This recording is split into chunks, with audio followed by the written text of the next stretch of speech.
So when it's cold outside, freezing temps, and you have ice on your car, and you decide to turn your wipers on, but because there's ice on it, snow, it's frozen, and it doesn't work.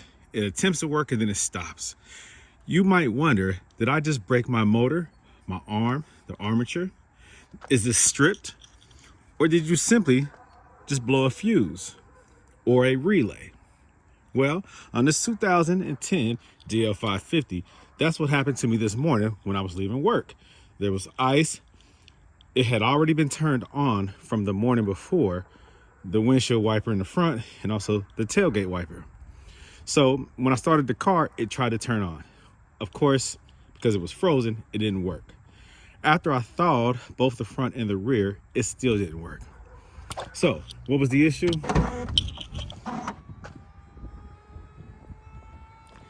A blown fuse.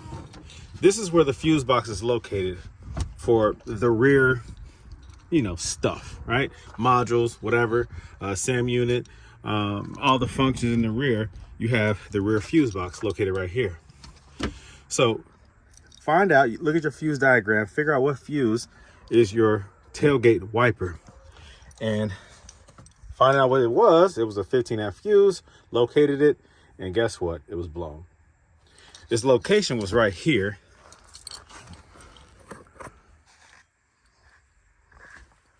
Right there, the empty slot. That right there had a 15 amp fuse.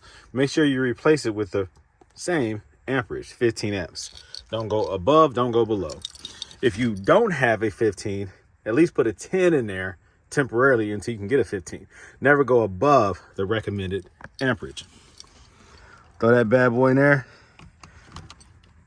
just like that, and I'm good to go.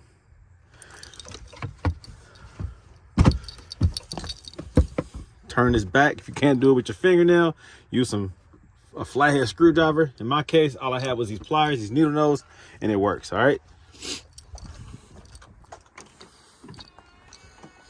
Let's test it out just to make sure that it works.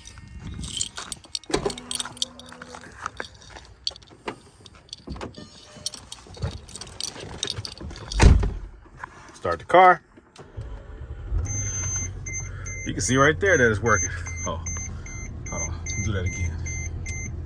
There it goes, perfect. There it goes. And of course my front windshield wiper was fine. You see, in the winter months, man, things get cold, you get snow on the cars just like this. Try to make sure that your switch is not already turned.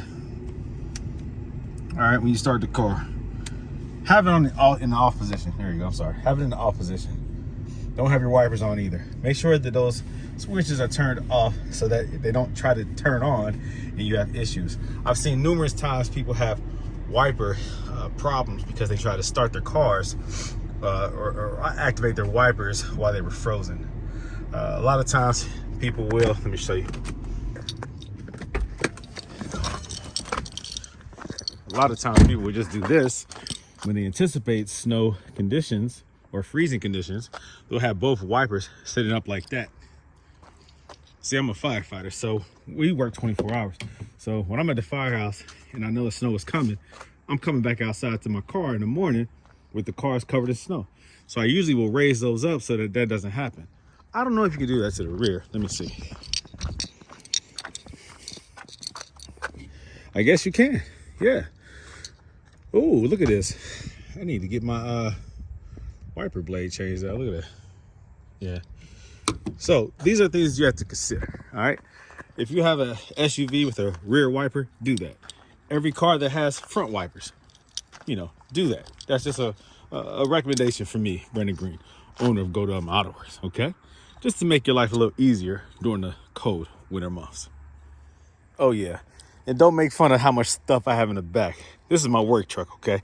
I throw all type of car parts and everything in the back of this thing. So don't make fun of how dirty it was, okay? I just want to say that. That's the only car that I have that's dirty like that. It's my work truck. Leave me alone. All right, peace out.